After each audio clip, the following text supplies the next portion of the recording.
नमस्कार दोस्तों, RDGS classes में आपका स्वागत है। NCERT 360 डिग्री में आज हम लोग क्लास 11th पार्ट 2 का अध्याय 2 पढ़ेंगे। NCERT 360 डिग्री क्लास 6 से 12 अर्थशास्त्र अध्याय 2 आंकड़ों का संग्रह। दिए गए निम्नलिखित कथनों पर विचार करें।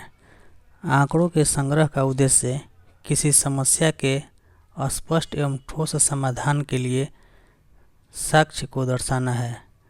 विभिन्न वर्षों में खाद्यान्नों का उत्पादन एक समान बना रहता है। खाद्यान्नों का उत्पादन फसल दर फसल तथा वर्ष दर वर्ष बदलता रहा है। उपयुक्त में से कौन सा कथन सत्य है? आंसर सी हो जाएगा। 1, 2 और 3 तीनों सत्य है। आंकड़ों के संग्रह का उद्देश्य किसी समस्या के स्पष्ट एवं ठोस समाधान के लिए साक्ष्य को दर्शाना है। विभिन्न वर्षों में खाद्यान्नों का उत्पादन एक समान बना रहता है। खाद्यान्नों का उत्पादन फसल दर फसल तथा वर्ष दर वर्ष बदलता रहा है। 1, 2, 3 तीनों सही है।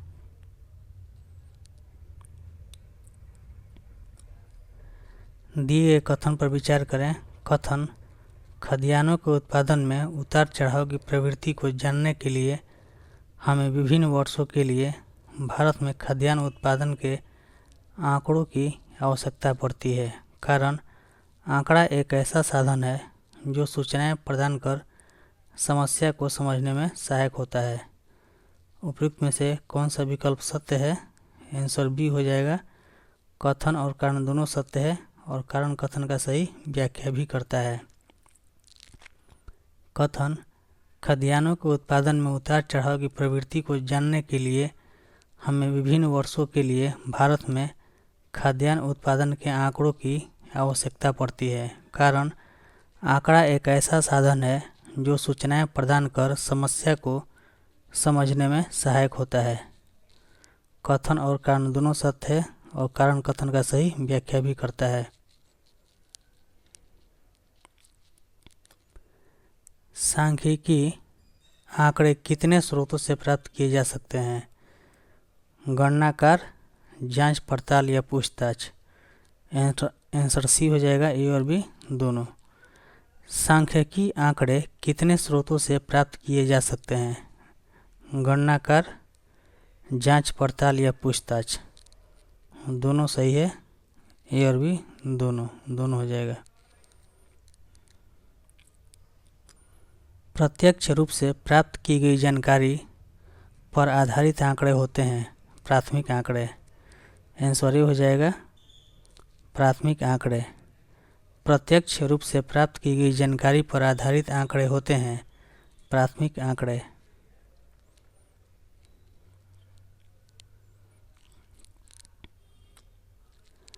यदि किसी दूसरी संस्था द्वारा प्रत्यक्ष रूप से प्राप्त की गई आंकड़ों को संग्रहित एवं संशोधित किया जाता है तो इन्हें कहते हैं द्वितीयक आंकड़े। आंसर बी हो जाएगा। द्वितीयक आंकड़े यदि किसी दूसरी संस्था द्वारा प्रत्यक्ष रूप से प्राप्त की गई आंकड़ों को संग्रहित एवं संशोधित किया जाता है तो इन्हें कहते हैं द्वितीयक आंकड़े। द्वितीयक आंकड़े को कैसे प्राप्त किया जा सकता है? सरकारी रिपोर्ट और दस्तावेज, समाचार पत्र और अर्थशास्त्रियों द्वारा लिखित पुस्तकें, किसी अन्य स्रोत से, वेबसाइट? उपयुक्त में से सभी। आंसर डी हो जाएगा। उपयुक्त में से सभी। द्वितीयक आंकड़े को कैसे प्राप्त किया जा सकता है? सरकारी रिपोर्ट और दस्तावेज, समाचार पत्र और अर्थशास्त्रियों द्वारा लिखित पुस्तकें, किसी अन्य स्रोत से, वेबसाइट? सभी सही है। उपयुक्त में से सभी। निम्नलिखित कथनों पर विचार करें। आंकड़े उन स्रोतों के लिए प्राथमिक हैं जो उन्हें पहली बार संग्रहित एवं संशोधित करते हैं तथा बाद में प्रयोग करने वाले सभी स्रोतों के लिए ये द्वितीयक हैं। द्वितीयक आंकड़ों के उपयोग से समय एवं धन की बचत होती है। यदि आप द्वारा संग्रह किए गए आंकड़ों का उपयोग कोई इसी तरह के किसी अध्ययन के लिए करता है तो उसके लिए यह द्वितीयक आंकड़े हो जाते हैं। उपयुक्त में से कौन सा कथन सत्य है? आंसर बी हो जाएगा, 1, 2 और 3 तीनों सत्य है। आंकड़े उन स्रोतों के लिए प्राथमिक हैं जो उन्हें पहली बार संग्रहित एवं संशोधित करते हैं तथा बाद में प्रयोग करने वाले सभी स्रोतों के लिए ये द्वितीयक हैं। द्वितीयक आंकड़ों के उपयोग से समय एवं धन की बचत होती है। यदि आप द्वारा संग्रह किए गए आंकड़ों का उपयोग कोई इसी तरह के किसी अध्ययन के लिए करता है तो उसके लिए यह द्वितीयक आंकड़े हो जाते हैं। 1, 2 और 3 तीनों सही है।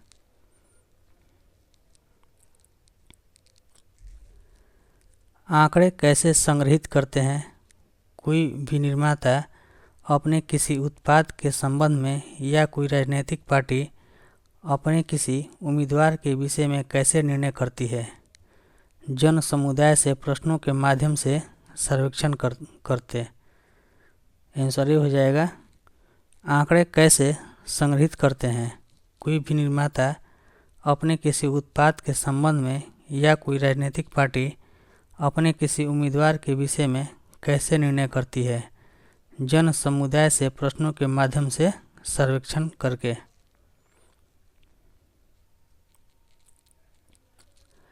सर्वेक्षण का उद्देश्य कुछ विशेषताओं जैसे किसके बारे में जानकारी एकत्र करना होता है। कीमत और गुणवत्ता, उपयोगिता और लोकप्रियता, ईमानदारी और निष्ठा। उपयुक्त में से सभी। आंसर डी हो जाएगा, उपयुक्त में से सभी। सर्वेक्षण का उद्देश्य किसी विशेषताओं जैसे कीमत और गुणवत्ता, उपयोगिता और लोकप्रियता, ईमानदारी और निष्ठा के बारे में जानकारी एकत्र करना होता है। आंकड़ा संग्रह की आधारभूत विधियां हैं। वैयक्तिक साक्षात्कार, डाक द्वारा सर्वेक्षण, टेलीफोन साक्षात्कार। उपयुक्त में से सभी। आंसर डी हो जाएगा, उपयुक्त में से सभी। आंकड़ा संग्रह की आधारभूत विधियां हैं। वैयक्तिक साक्षात्कार, डाक द्वारा सर्वेक्षण, टेलीफोन साक्षात्कार। सभी सही है, तीनों हो जाएगा। आंसर डी, उपयुक्त में से सभी।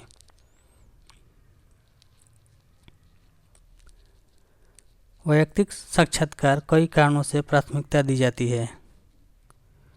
इसमें सर्वेक्षण एवं उत्तरदाता के बीच व्यक्तिगत संपर्क होता है। सर्वेक्षक या साक्षात्कारकर्ता को यह अवसर मिलता है कि वह उत्तरदाता को अध्ययन के उद्देश्य के बारे में बता सके तथा उत्तरदाता की किसी भी पूछताछ का जवाब दे सके। इसमें साक्षात्कारकर्ता उत्तरदाता से यह निवेदन कर सकता है कि वह विशेष महत्व के बिंदुओं को विस्तार से बताए। इससे अपनिर्वचन, गलत व्याख्या तथा गलतफहमी से बचा जा सकता है। उपयुक्त में से कौन सा कथन सत्य है? आंसर डी, उपयुक्त में से सभी। वैयक्तिक साक्षात्कार कई कारणों से प्राथमिकता दी जाती है। इसमें सर्वेक्षण एवं उत्तरदाता के बीच व्यक्तिगत संपर्क होता है। सर्वेक्षक या साक्षात्कारकर्ता को यह अवसर मिलता है कि वह उत्तरदाता को अध्ययन के उद्देश्य के बारे में बता सके तथा उत्तरदाता की किसी भी पूछताछ का जवाब दे सके। इसमें साक्षात्कारकर्ता उत्तरदाता से यह निवेदन कर सकता है कि वह विशेष महत्व के बिंदुओं को विस्तार से बताए। इससे अपनिर्वचन, गलत व्याख्या तथा गलतफहमी से बचा जा सकता है। उपयुक्त में से सभी सही है।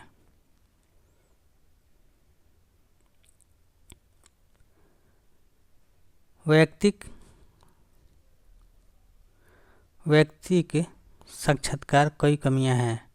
यह काफ़ी खर्चीली होती है तथा इसमें प्रशिक्षित साक्षात्कारकर्ताओं की ज़रूरत होती है। इसमें सर्वेक्षण पूरा करने में काफ़ी अधिक समय लगता है। कभी कभी शोधकर्ता या सर्वेक्षक की उपस्थिति के कारण उत्तरदाता सही बात नहीं भी बताते हैं। निम्नलिखित कथनों में से कौन सा कथन असत्य है? आंसर डी में से कोई नहीं। कोई भी असत्य नहीं है, सभी सत्य है। व्यक्तिगत साक्षात्कार कई कमियां हैं।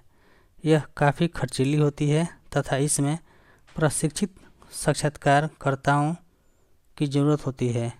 इसमें सर्वेक्षण पूरा करने में काफ़ी अधिक समय लगता है। कभी कभी शोधकर्ता सर्वेक्षक की उपस्थिति के कारण उत्तरदाता सही बात नहीं भी बताते हैं। इनमें से कोई भी असत्य नहीं है, सभी सत्य है।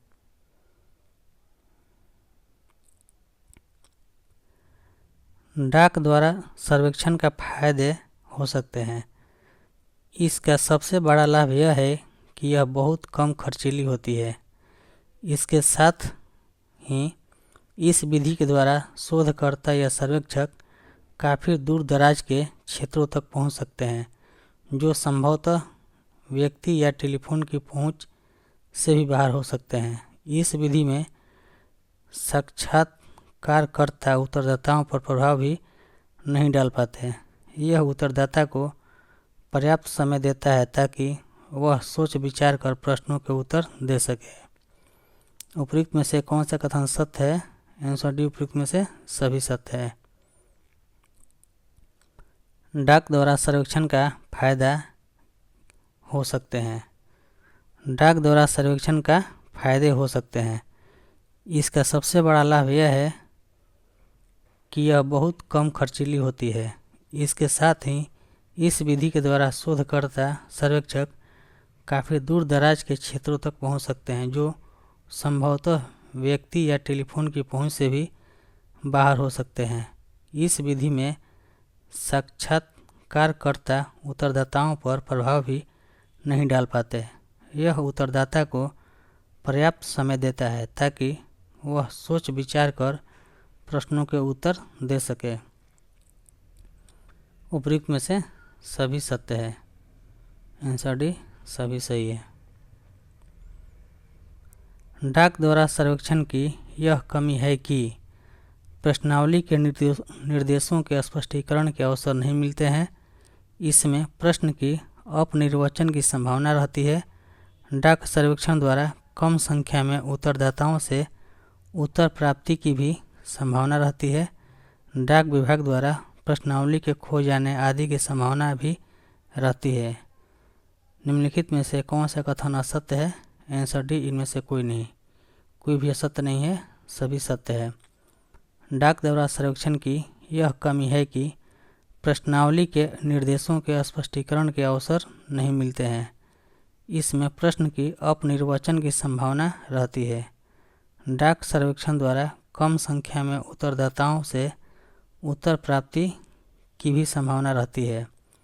डाक विभाग द्वारा प्रश्नावली के खो जाने आदि की संभावना भी रहती है। कोई भी असत्य नहीं है, सभी सत्य है।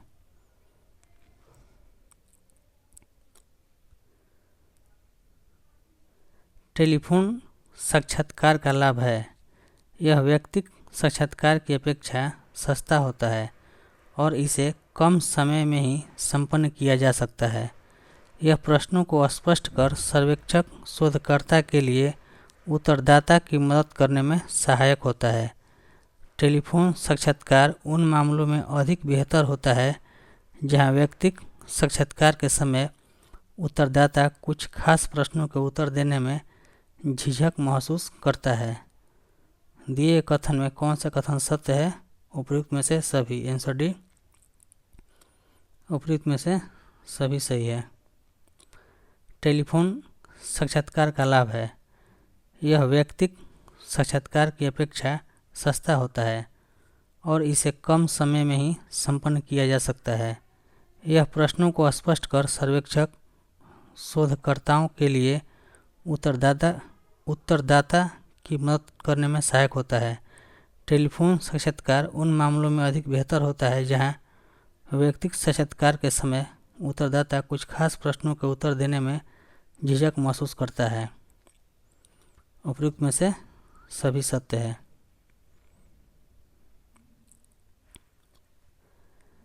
टेलीफोन साक्षात्कार की कमी यह है कि इसमें लोगों तक सर्वेक्षक की पहुंच सीमित हो जाती है।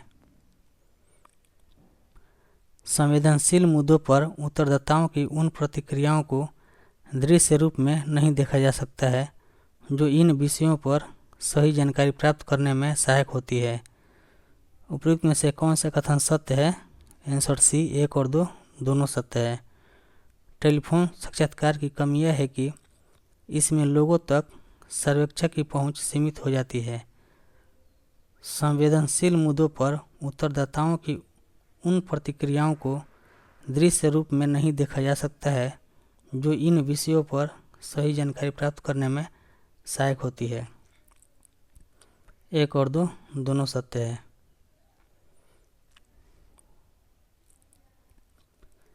जनगणना या पूर्णगणना की विधि कहा जाता है वह सर्वेक्षण जिसके अंतर्गत जनसंख्या के सभी तत्व शामिल होते हैं। आंसर ए हो जाएगा। जनगणना या पूर्णगणना की विधि कहा जाता है वह सर्वेक्षण जिसके अंतर्गत जनसंख्या के सभी तत्व शामिल होते हैं।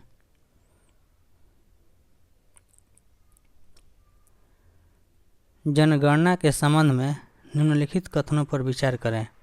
यदि कुछ खास संस्थाएं भारत की संपूर्ण जनसंख्या के बारे में अध्ययन की रुचि रखती है तो उन्हें भारत के सभी शहरों एवं गांवों के सभी परिवारों के बारे में जानकारी प्राप्त करनी होगी।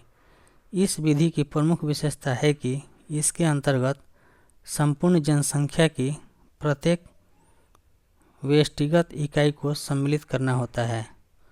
उपयुक्त में से कौन सा कथन असत्य है? आंसर डी इनमें से कोई नहीं, कोई भी असत्य नहीं है, सभी सत्य है। जनगणना के संबंध में निम्नलिखित कथनों पर विचार करें।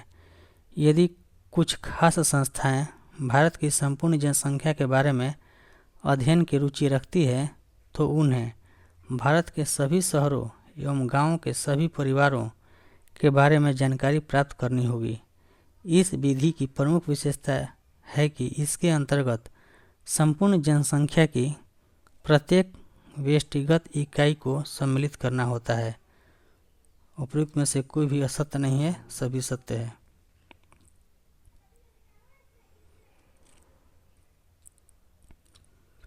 भारत में जनगणना के संबंध में निम्नलिखित में से कौन सा कथन सही है? भारत में जनगणना हर 10 साल में एक बार होती है। इसके अंतर्गत घर घर जाकर जानकारी ली जाती है और पूरे भारत के हर एक परिवार को इसमें सम्मिलित किया जाता है। इसके अंतर्गत जन्म एवं मृत्यु दर, साक्षरता, रोजगार, आयु संभाविता या प्रत्याशित आयु, जनसंख्या के आकार एवं संरचना आदि के जनसांख्यिकी आंकड़े जुटाए जाते हैं जिन्हें भारत के महानिदेशक द्वारा संग्रहित एवं प्रकाशित किया जाता है। भारत में पिछली जनगणना 2011 में की गई थी। उपयुक्त प्रश्न का उत्तर कूट के द्वारा चुने तो उपयुक्त में से सभी, आंसर डी हो जाएगा। उपयुक्त में से सभी सत्य है। भारत में जनगणना के संबंध में निम्नलिखित में से कौन सा कथन सही है? भारत में जनगणना हर 10 साल में एक बार होती है। इसके अंतर्गत घर घर जाकर जानकारी ली जाती है और पूरे भारत के हर एक परिवार को इसमें सम्मिलित किया जाता है। इसके अंतर्गत जन्म एवं मृत्यु दर, साक्षरता, रोजगार, आयु संभाविता या प्रत्याशित आयु, जनसंख्या के आकार एवं संरचना आदि के जनसांख्यिकी आंकड़े जुटाए जाते हैं जिन्हें भारत के महानिदेशक द्वारा संग्रहित एवं प्रकाशित किया जाता है। भारत में पिछली जनगणना 2011 में की गई थी। उपयुक्त में से सभी सही है।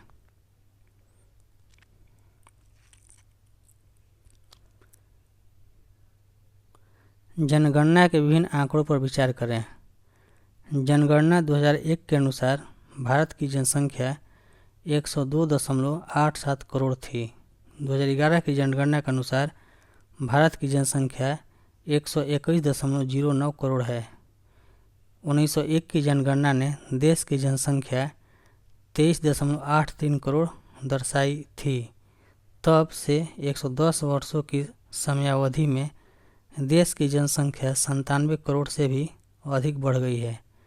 जनसंख्या की औसत वार्षिक वृद्धि दर जो 1971 से 81 में 2.2% प्रतिवर्ष थी, 1991-2001 में घटकर 1.97% हो गई तथा 2001 से 2011 में 1.64 हो गई। उपयुक्त कथन में से कौन सा कथन असत्य है? आंसर डी, उपयुक्त में से सभी।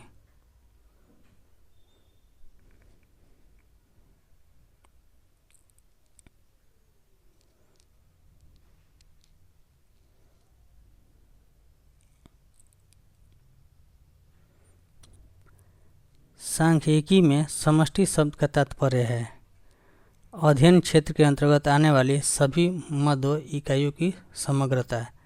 आंसर बी, सांख्यिकी में समष्टि शब्द का तात्पर्य है अध्ययन क्षेत्र के अंतर्गत आने वाली सभी मदों इकाइयों की समग्रता।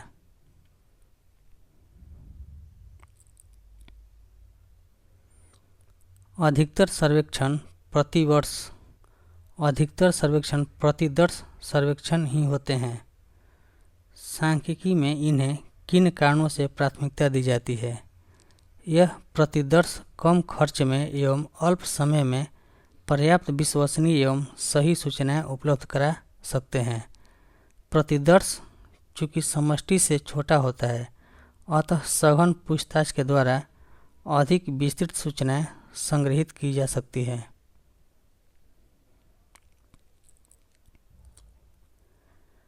इसके लिए परिगणकों की छोटी टोली की ही जरूरत होगी जिन्हें आसानी से प्रशिक्षित किया जा सकता है तथा उनके कार्य की निगरानी भली भांति की जा सकती है।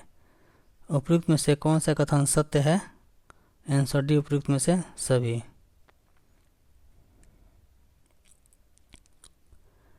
प्रतिदर्श चयन के प्रचलित तरीके हैं यादृच्छिक प्रतिदर्श, अयादृच्छिक प्रतिदर्श। आंसर सी, ए और बी दोनों हो जाएगा। प्रतिदर्श चयन के प्रचलित तरीके हैं यादृच्छिक प्रतिदर्श और अयादृच्छिक प्रतिदर्श। दोनों सही है, दोनों हो जाएगा, ए और बी दोनों। संख्यात्मक मानों वाली जनसंख्या की महत्वपूर्ण विशेषताएं होती हैं केंद्रीय प्रवृत्ति, विचलन। ए और बी दोनों। आंसर सी हो जाएगा, ए और बी दोनों। संख्यात्मक मानों वाली जनसंख्या की महत्वपूर्ण विशेषताएं होती हैं केंद्रीय प्रवृत्ति और विचलन। दोनों हो जाएगा।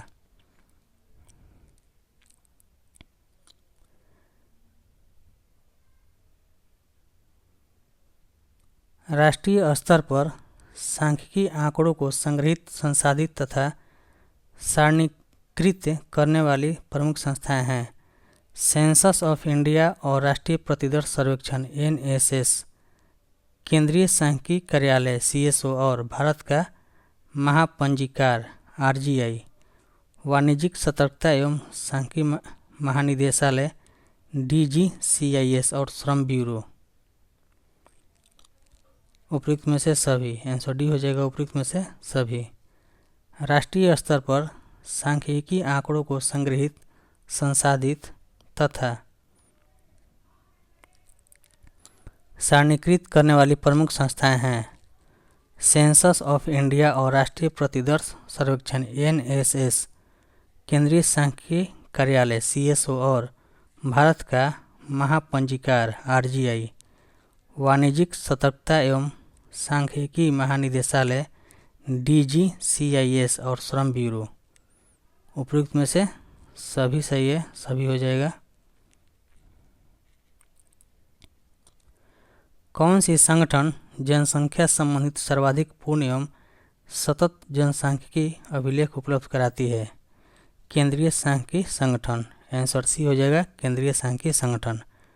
कौन सी संगठन जनसंख्या संबंधित सर्वाधिक पूर्ण एवं सतत जनसांख्यिकी अभिलेख उपलब्ध कराती है? केंद्रीय सांख्यिकी संगठन।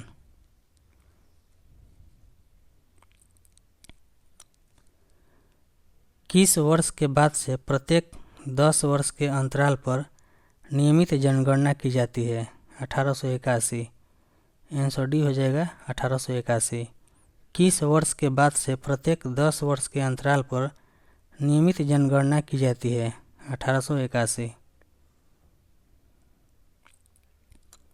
देश की आज़ादी के बाद पहली जनगणना वर्ष कब हुई थी? 1951। आंसर ये हो जाएगा 1951 में। देश की आज़ादी के बाद पहली जनगणना वर्ष कब हुई थी? 1951।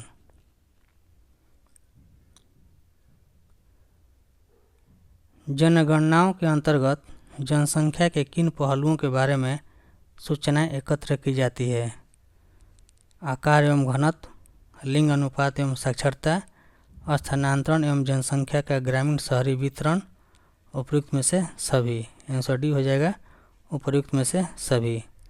जनगणनाओं के अंतर्गत जनसंख्या के किन पहलुओं के बारे में सूचनाएं एकत्र की जाती हैं? आकार एवं घनत्व, लिंग अनुपात एवं साक्षरता, स्थानांतरण एवं जनसंख्या का ग्रामीण शहरी वितरण। उपयुक्त में से सभी सही है। जनगणना आंकड़ों का निर्वचन एवं विश्लेषण भारत में किसको समझने के लिए किया जाता है? अनेक आर्थिक मुद्दों, अनेक सामाजिक मुद्दों।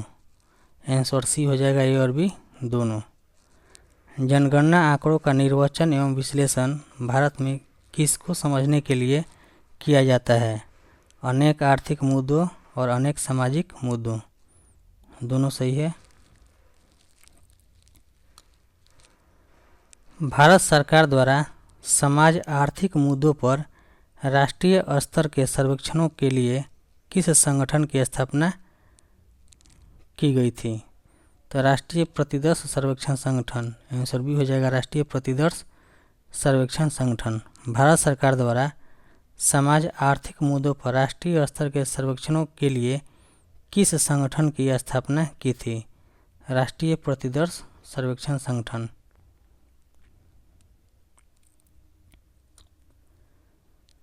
सामाजिक आर्थिक मुद्दों के साथ साथ राष्ट्रीय प्रतिदर्श सर्वेक्षण संगठन और किस पर अनुमानित आंकड़े उपलब्ध कराते हैं? साक्षरता, विद्यालयी नामांकन और शैक्षिक सेवाओं का समुपयोजन, रोजगार, बेरोजगारी और विनिर्माण, सेवा क्षेत्रकों के उद्यमों, रुग्णता, मातृत्व, शिशु देखभाल और सार्वजनिक वितरण प्रणाली के समुपयोजन। उपयुक्त में से सभी। आंसर डी हो जाएगा उपयुक्त में से सभी। सामाजिक आर्थिक मुद्दों के साथ साथ राष्ट्रीय प्रतिदर्श सर्वेक्षण संगठन और किस पर अनुमानित आंकड़े उपलब्ध कराते हैं? साक्षरता, विद्यालयी नामांकन और शैक्षिक सेवाओं का समुपयोजन, रोजगार, बेरोजगारी और विनिर्माण, सेवा क्षेत्रकों के उद्यमों, रुग्णता, मातृत्व, शिशु देखभाल और सार्वजनिक वितरण प्रणाली के समुपयोजन। उपयुक्त में से सभी हो जाएगा।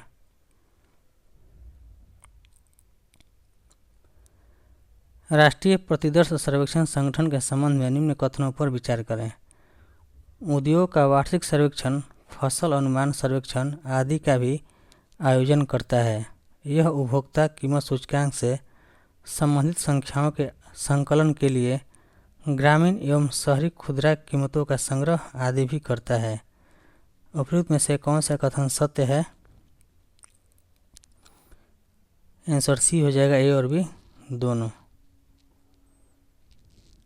एक और दो दोनों सत्य है। राष्ट्रीय प्रतिदर्श सर्वेक्षण संगठन के संबंध में निम्न कथनों पर विचार करें। उद्योग का वार्षिक सर्वेक्षण, फसल अनुमान सर्वेक्षण आदि का भी आयोजन करता है। यह उपभोक्ता कीमत सूचकांक से संबंधित संख्याओं के संकलन के लिए ग्रामीण एवं शहरी खुदरा कीमतों का संग्रह आदि भी करता है। एक और दो दोनों सत्य है।